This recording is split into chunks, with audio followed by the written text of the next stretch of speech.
in recent weeks. How did it feel just to be able to kneel down 3 times? Absolutely. I mean, it was definitely the work that we've been putting in finally showing off.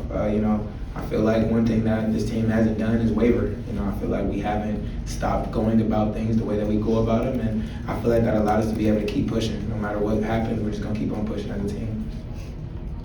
Kevin, Jalon, after they scored that 99-yard drive, you answered very quickly with that pass. Just talk about that big pass, and you had a couple of long ones today. Yeah, absolutely. We had, came out of the huddle as, I wouldn't say that we rushed out of the huddle because we kind of tempoed it. I had the center guard and the rest of the offense, so, we already had the defense kind of not know what we were going to come out in, and, that pass to Luke Grimm is not a pass that we've kind of hit at all in that play recently in a while, at least probably since the beginning of fall camp. So going through that play, I was just dropping back. They ended up taking number 1, 2, and 3 in the progression, and I was looking in the middle of the field, seeing Luke Grimm running by himself, and I looked to the left to see where the safety was, and he seen my other route on the other side of the field, and I just seen Luke Grimm with grass in front of him, so I tried to throw it on the rope to try to beat the safety. Were you tempted to overthrow it? I mean, he was so open, it would have been pretty easy to miss him.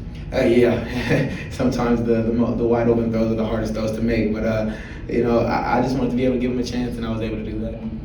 JD, I know winning's the most important thing for all you guys, but you also knew Devin was close to that record. Absolutely. He got it on the first play. 2 things.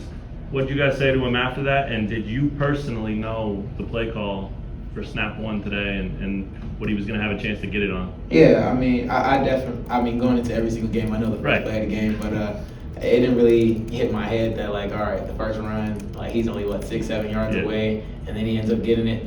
I honestly didn't know he broke the record until, second half, going into halftime, and I was like, oh, dang, he did break the record. Hey, Jalon, is that what you envisioned the offense to look like? Yeah, absolutely. I mean, if you want me to be honest, we still left a lot of plays out there. I mean, there were some passes that I underthrew Q Scan, underthrew Luke Grimm, and I feel like there were still some touchdowns that we left out on that field. And, I feel like that just goes to show that, we still haven't seen the full potential of this entire team to be able to pull a full game together. And, I'm just excited to be able to see what this team continues to do throughout the rest of the season. So, Jalon, coming off the bye week, after that tough loss in the Sunflower Showdown, and the way you guys came out and executed, you're marching up and down the field scoring.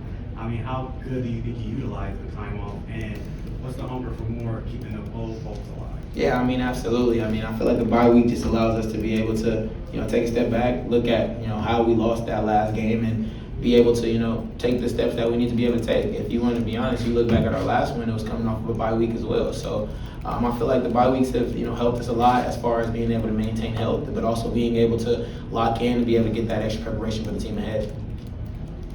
Anything else for Jalon? Thank you so much. Thanks, Jeff.